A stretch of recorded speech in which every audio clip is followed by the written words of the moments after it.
Anyway, let's see if I can get this to work. With radiation there's two types, ionising and non-ionising. Electromagnetic falls into the non-ionising category. Always careful when I use the term radiation because people think of nuclear and three heads and things like that. Topics for discussion today: electromagnetic basics, types of Radhaz, a bit of an introduction to APANSA RPS3, and finally a practical demonstration. Now I owe thanks to Bob because he dropped an antenna off to my place during the week. Practical demonstration today is to get you to look at something that's a little bit different and think about it. The antenna's a bit different, so it's more to take out of the square. Okay, here's our basic electromagnetic wave. Electric field's vertical, horizontal field's magnetic field's horizontal. The power wave goes in the way into the screen. Basic equations behind electromagnetics. So we've got E, electric field, H, the magnetic field vectors, as I had on the previous diagram, and there's also power flux density. The E and H is actually not E multiplied by H, but it's E cross H. I vaguely remember when I went to university, this thing in complex vector calculus.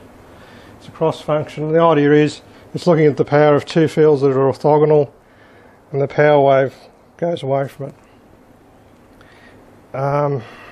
These two quantities, the electric field and the magnetic field, are related to each other very much like voltage and current. 377 is the impedance of free space. So if you look at that, does it look very familiar to volts and amps?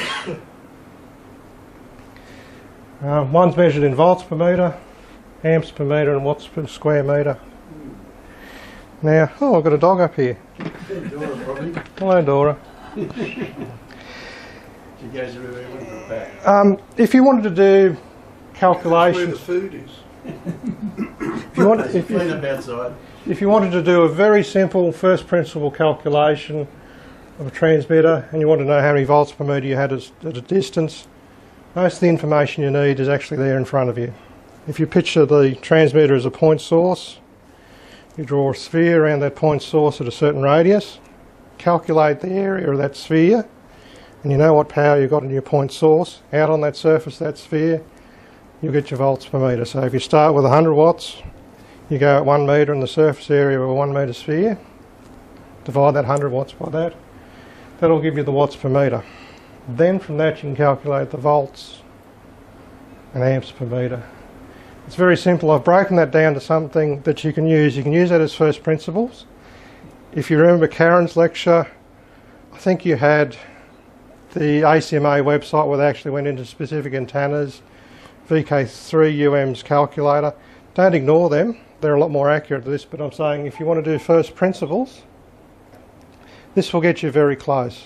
I use this a fair bit. I tend to use gut feeling with things. I look at things, if I can simply understand it, then I can work from that. I use that a little bit myself. And it's not... That's a blank piece of paper. That's the blank piece of paper. It works fairly well, and it's good for first principles. Professionally, what I do, we often install transmitters. People say, is this safe to use? Contractually, we're always held to APANSA RPS3. So people say you have to be compliant with that. I'll go as far as doing calculations like that and say that's safe. However, you go off and measure it. I never trust the calculations because it's a safety thing. I always say, final thing is you go and measure it. If you look at a lot of literature, they also say people have to be NATA accredited and things like that to do the measurements, and I don't have that NATA accreditation.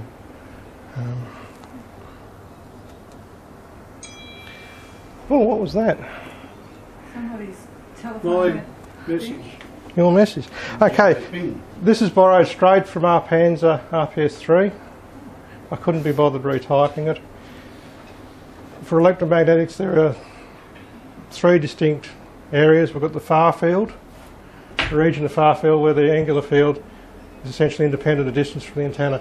Other way of looking at it, and there's people have different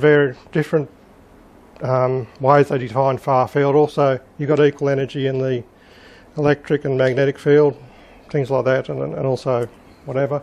There's also the radiating near field, which is in between the far field and the reactive field. And the reactive field is right in beside the antenna. That's where the electric and magnetic fields are sorting themselves out around the antenna, trying to work out what they're going to do. If you can picture this, there's also some equations they've put here. Lambda on 2 pi meters.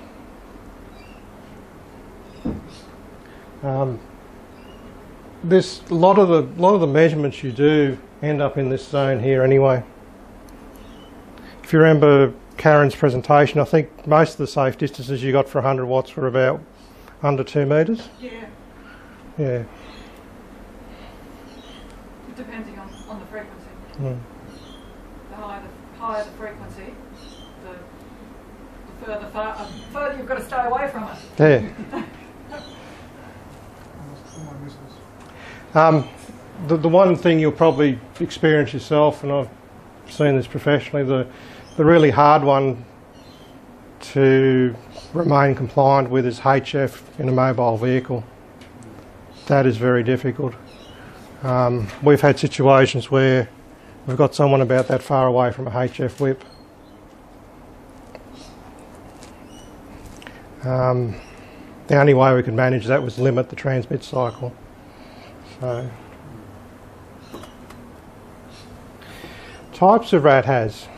There's generally 3 types of Radhaz. I've thrown in a 4th one, which is interesting. People exposed to RF fields. Ignitions of fuel or gases by RF fields. So every time you fill your car up, there's a little sticker on the bows that says don't use your mobile phone. Except for BP, they tell you to use your mobile phone to pay for it. I saw that Caltex do that too. A lot of money. I wonder if they thought that through. Probably not. Also got ignition of explosives.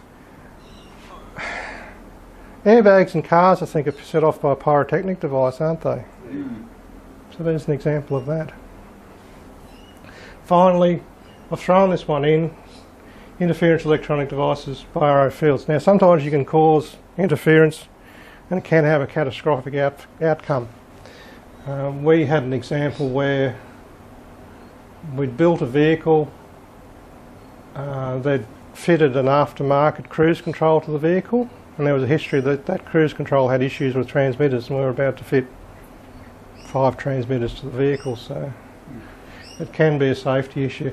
Getting back to the ignition of fuels, that one is very simple to explain.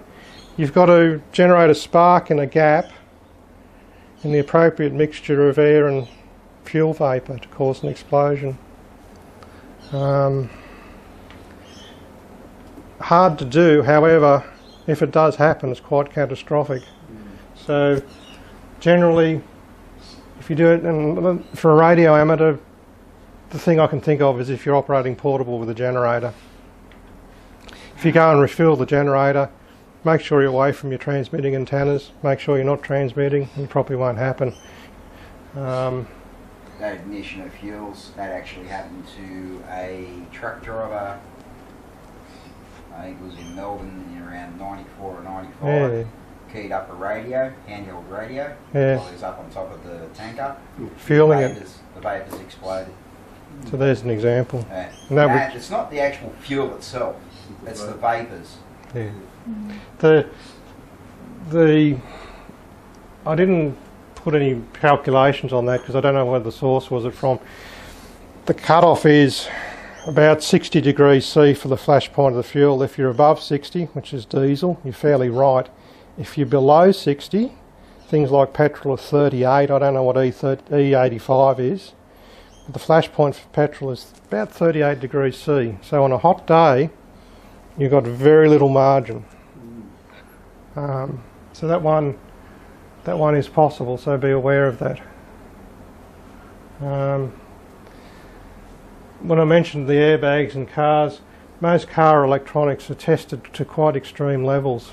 And this also comes to this, so if you're installing transmitters in cars, when you go and place the antenna, have a look at the car, see where there's ECUs and things like that, and make sure you're well away from it. If you go and look at websites for standards like Ford, General Motors and things like that, most of the safety equipment on a vehicle, like an ABS unit, the electronic drive-by-wire on the throttle sensor, they've been tested quite heavily. They test them to about 200 volts per metre, which is quite extreme. You might see that in that sort of vicinity of HF whip on a vehicle, but they test that, and they test that because they're paranoid about safety.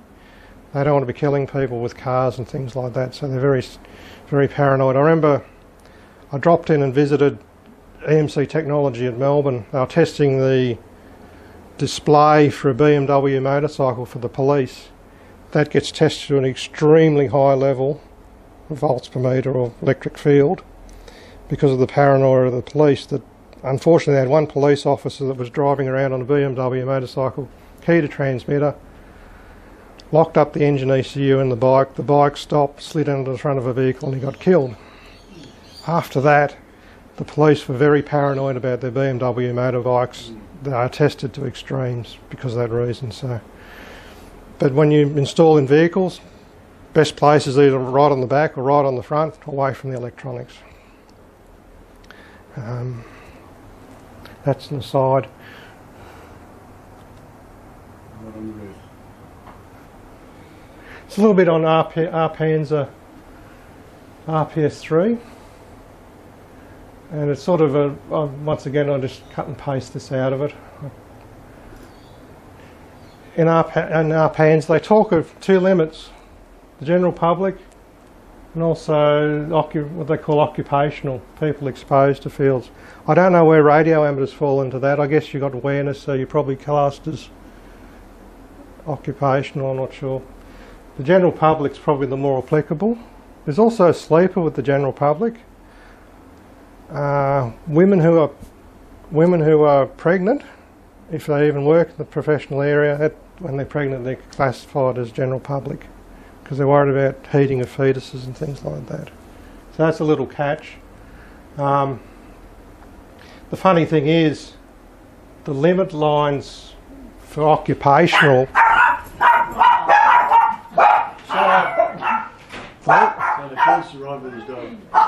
Hey, come here.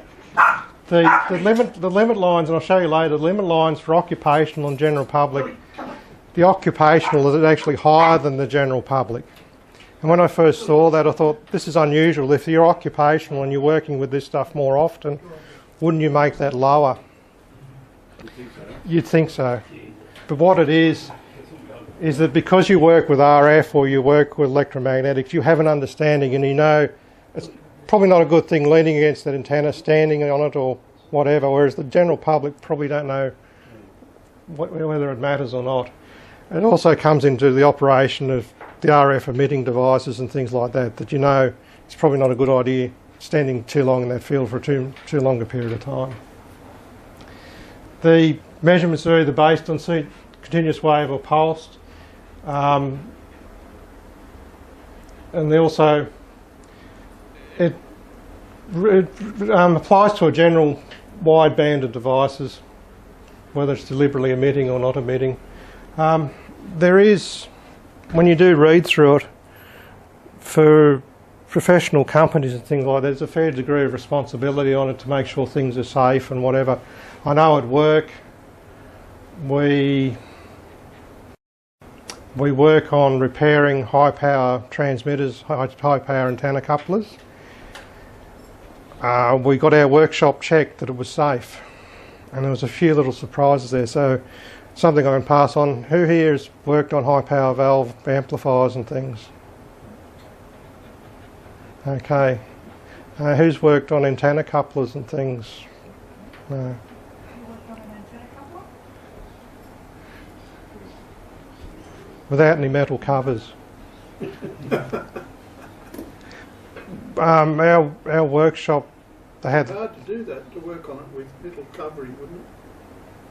Yeah, it would be. You have to put it on, work out put it together and turn it on. If it goes bang, then you pull it apart, work out. Yeah. But in our workshop, we found that valve transmitter about that far was safe from it with the covers off. We had a test jig for testing antenna couplers and the same sort of thing. So it was a bit of an eye-opener.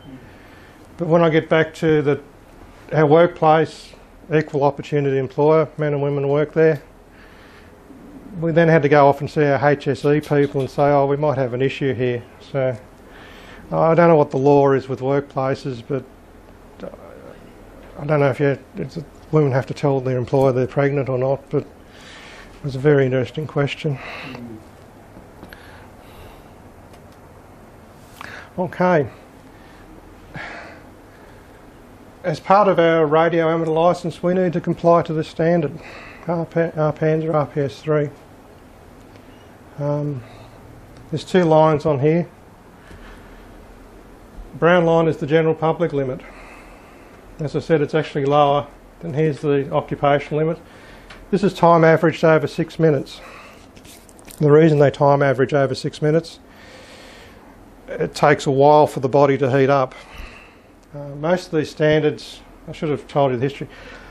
APANSA was come about from a group of people to get together, medical, professional, whatever, deriving a standard, a way to measure the standard that was safe. Most of it's based around research into medical issues with electromagnetic effects. And it gets down to the black and white is heating up kilograms of flesh by just so many degrees C. That's what it's based on, but from that they do calculations. There is also a limit for peak and general public, so that's around things like radar. So who's done a Pacific cruise on a cruise ship? Who sailed out onto the harbour bridge? When you're up on the top deck looking at the harbour bridge, did you see the radars turning around? Oh, yeah. Yeah. Yeah, okay. Do you know what sort of power level they are? No. They're kilowatts. Oh, wow. Okay. They fall into this category, but why it's okay is it's a narrow beam. It's pulse width modulated and it's a very narrow pulse. So you get a dose of RF, but it's not there for very long. Right. And because the thing's spinning around. I did see that one day and I went, oh, I don't know if this is good or not, and I ducked down. There's another thing too with radars, that they've got an antenna array in them, and when you're up close to them, the field levels you do receive are not as great as you think, because there's lots of antenna elements in there. That power split up into those antenna elements and it forms a beam. So when you've got to do calculations on that, you've got to take into account that you're close to the antenna. I can't remember the sums on that, but it is in your favour a little bit. So this one's for the E field. I'll tell you why they split it up into the two things in a minute. And this is the one people don't know about, is the H field. So we've measured the electric field and the magnetic field. They don't usually use watts per square metre that much. The recommendation is that if you do a measurement, you actually do measure both fields. And I'll show you in our demonstration later on, I'll probably show you why.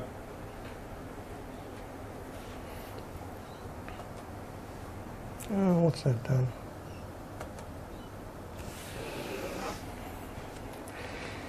In APANSA RPS 3, there's a thing called spatial averaging, because it's all about protecting people so people don't get injured.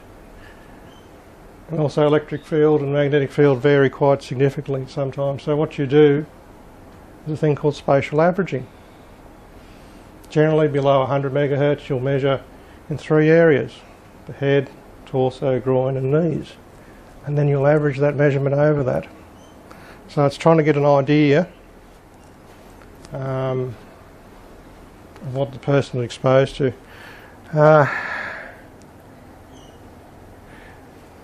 Something I should have talked about on those graphs earlier on as well.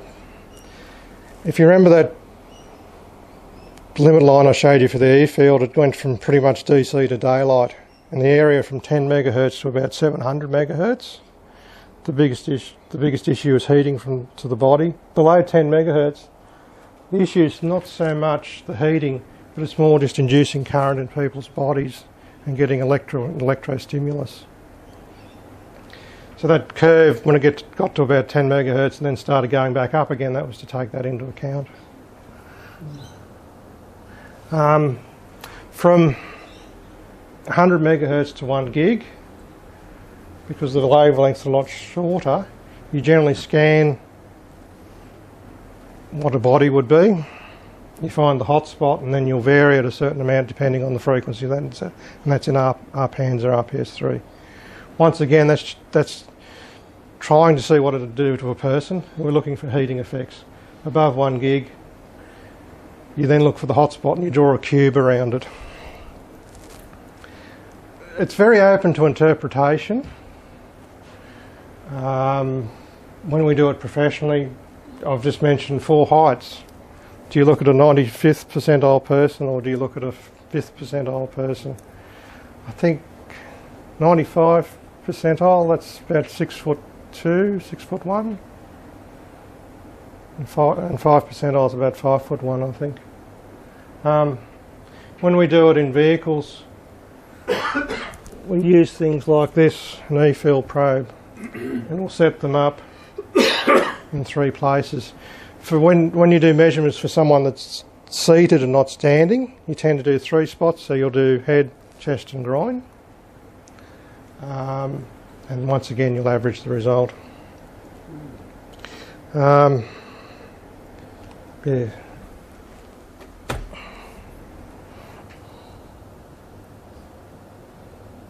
The other thing with the spatial averaging, it tends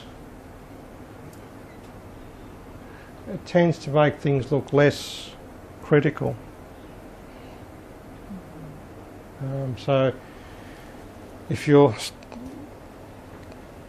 out through the sunroof in your car and you're operating HF, the top part of your body will get a fair dose, but the rest of you won't. So that will tend to save you a little bit.